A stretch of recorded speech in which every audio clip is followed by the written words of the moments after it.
इस खबर के प्रायोजक बाय वागजी मसाले, हर चुटकी में जायका। वागजी प्रीमिक्स स्पाइसेस। रीवा के कोनी गांव में तेदुहा नाला पहुंच मार्ग पर प्रवीण मिश्रा द्वारा किए गए अतिक्रमण के कारण ग्रामीणों को बारिश में परेशानी का सामना करना पड़ता है। जिला कलेक्टर के आदेश पर 16 जुलाई 2025 को तहसीलदार ने अतिक्रमण हटवाया। 17 अक्टूबर को सड़क निर्माण के लिए जेसीबी पहुंची तो प्रवीण मिश्रा के परिवार की महिलाओं ने विरोध कर झगड़ा किया और भाजपा नेता शिवशंकर तिवारी के साथ मारपीट की। इसके विरोध में ग्रामीणों और तिवारी ने अमरण अनशन शुरू किया, जो तीसरे दिन भी जारी है। कोई जिम्मेदार अधिकारी अब तक मौके पर नहीं पहुंचा। अनशनकारी मांग पूरी होने तक अनशन जारी रखने की बात कह रहे हैं। समस्याएं तो कोनी की सिर्फ एक समस्या है, सड़क निर्माण, क्योंकि सड़क निर्माण 2014 से अनवरत चल रहा है। शासन की राशि का अनवरत दुरुपयोग हो रहा है, लेकिन आज पब्लिक के लिए कोई रास्ता नहीं। एक सरहदी काश्तकार है, वो भूमाफिया के नाम पर जाना जाता है, लोगों के साथ मारपीट करता है, उसकी औरत और बेटियां मारपीट करती है। छोटे छोटे बच्चे विद्यालय नहीं जा पाते हैं, लोग अध्ययन के लिए नहीं जा पाते हैं, दवाई हॉस्पिटल एक्सपायर है वहाँ नहीं जा पाते हैं। तो हम लोग इसी कारण से सिर्फ तेंदुहा नाला 2014 में WBM का रोड का निर्माण हुआ, 2018 में PCC का निर्माण हुआ, पुलिया का निर्माण हुआ। आज वर्तमान ये 22 फरवरी 2025 को PCC निर्माण हुआ हाई स्कूल से 400 मीटर का। इसमें 270 मीटर की PCC बन चुकी है, 130 मीटर बाकी है, उसमें भूमाफिया के द्वारा बनाई नहीं जा रही और शेष में भी कब्जा कर। ये लड़ाई कब तक चलेगी? ये तो अनवरत चलेगी। अभी तो अगड़ाई है, आगे लड़ाई है, चाहे जान चला जाए, लेकिन पब्लिक करने वाली नहीं है। अभी हम लोग बैठे हैं, भूख प्यास जब तक चाहेंगे नहीं रोड में उतरेंगे, इसमें कोई दो राह नहीं है।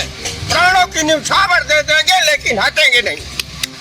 भाजपा नेता हैं, सरकार भी आपकी है, इसके बाद भी कोई सुनवाई नहीं हो रही है। बिल्कुल, आप ये जो कह रहे हैं, भाजपा के मैं कार्यकर्ता हूँ, नेता अलग विषय है, पर हमारी वहाँ से धर्मपत्नी जनपद सदस्य हैं और हमने पर्चा में लिखा था कि आपका दुख सुख का साथी, आपका जनसेवक, जब हम वोट मांगने गए थे इनके दरवाजे में, तो उस पर्ची का मैं आज फॉलो कर रहा हूँ कि हमने लिखाया था कि आपका दुख सुख का साथी। वो आपदा जो इनके अंदर पड़ी हुई है, अगर यमराज से भी लड़ना पड़े, प्रशासन चाहे जितनी कड़ी कार्यवाही हमारे ऊपर कर दे, पर उस जनता के परेशानी को लेकर मेरा लड़ना प्रथम दायित्व है। इस प्रकार से तमाम जनप्रतिनिधियों को देखना चाहिए और लड़ना चाहिए, मैं आपके माध्यम से कहना चाहता हूँ। अच्छा, इस रास्ते में कितने गांव प्रभावित हो रहे हैं? इस रास्ते में 4 गांव 4 समाज के लोग हैं, ब्राह्मण, साहू, केवट, आदिवासी और तलरी, पोखरी, पैपखरा, रुपौली। ग्राम पंचायत कोनी का सबसे आबादी का ये संख्या का ये टोला है। ग्राम पंचायत कार्यालय भले कोनी में बनी है, पर ये मोहल्ले में लगभग 5000 से अधिक संख्या में लोग रह रहे हैं, जहां 8 वर्ष से एम्बुलेंस नहीं पहुंची है। इस बात को मैं दावे के साथ कहता हूं कि BMO साहब के यहाँ जाकर लिस्ट आप देख लीजिए कि कभी उस मोहल्ले में कभी 8 वर्ष से एम्बुलेंस गई क्या, यहाँ तक कि डायल 100 कभी गई क्या, क्योंकि भले कोई वहाँ से 112 में फोन कर दे, मगर वाहन जाने की कोई सुविधा ही नहीं है। अनशन किया जा रहा है, किन मुद्दों को लेकर किया जा रहा है? सड़क मार्ग के मुद्दों के लिए हम लोग अनशन कर रहे हैं और कल तहसीलदार साहब को ज्ञापन दे करके कल से हम लोग बैठे हैं। और ये जवाब लाख में पहली बार ये अनशन ऐसा हो रहा है कि पहले 1-2 लोग भूख हड़ताल में बैठते थे। यहाँ सबसे बड़ी बात, इन पीड़ित लोगों के साथ ये तजुर्बा बढ़ा कि सभी लोग जो यहाँ उपस्थित थे, 25 लोग एक साथ भूख हड़ताल में बैठे, एक साथ आमरण अनशन कर रहे हैं। क्या मुद्दे क्या हैं? मुद्दा ग्राम पंचायत कोनी का है, जहाँ सरकारी सड़क मार्ग में सरहदी भूमि स्वामी के द्वारा अतिक्रमण कर लिया गया था, जिसे 16 जुलाई को तहसीलदार साहब के उपस्थिति में अतिक्रमण मुक्त कराया गया। माननीय कलेक्टर महोदय को भी विषय संज्ञान में है उनके। और उसके बाद PCC का निर्माण 2014 में भी मोरम गिट्टी का निर्माण हुआ और 18 में पुलिया का निर्माण हुआ, जिसकी लागत राशि 18 लाख रुपए थी और 24 लाख रुपए पुनः स्वीकृत हुई और विधिवत भूमि पूजन के साथ और 350 मीटर में PCC का निर्माण हो गया। इसके बावजूद भी वहाँ सरहंग व्यक्ति के द्वारा महिलाओं को आगे करके रास्ता अवरुद्ध कर लिया गया है। यहाँ तक कि राहगीर और जनता जनार्दन को परेशान के साथ साथ प्रशासन को भी परेशान कर रखे हैं।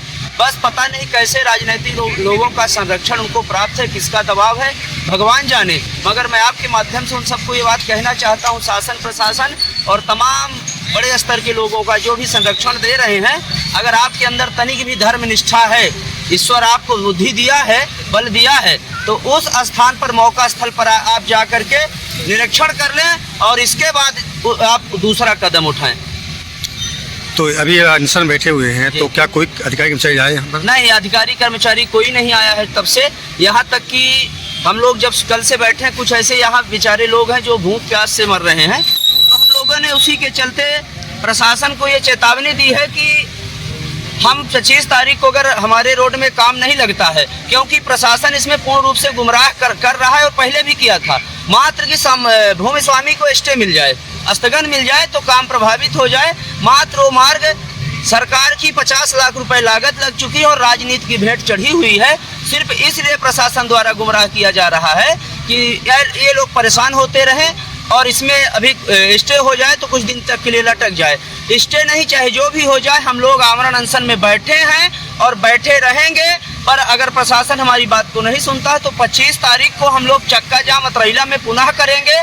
उसके बदले में हम लोग को धमकियां आ रही हैं प्रशासन के ही द्वारा कि विभिन्न धाराएं लगेगी। तो मैं आपके माध्यम से चैलेंज कर रहा हूं और इन सब के तरफ आप एक बार वीडियो के माध्यम से पूछ लीजिए कि जितनी भी धाराएं अगर उस भूमाफिया के ऊपर नहीं लगी, उसके द्वारा मारपीट की गई और खुलेआम बाजार में घूम रहा है, तो प्रशासन उसको नहीं दबाया और इन पतित लोगों को दबाने के लिए धमकी दी जा रही है। तो मैं चक्का जाम करने में पूर्ण रूप से चक्का जाम करूंगा। जितनी भी धाराएं आपको अगर हमारी आवाज को दबाने में, इन लोगों को दबाने में आप उपयोग करेंगे तो बिल्कुल अपने कलम का उपयोग करिए। अब हम लोग पीछे हटने वाले नहीं हैं। ये सब बेचारे जो यहाँ बैठे हैं, आप इनको आप पूछ लीजिए और देख लीजिए। धन्यवाद।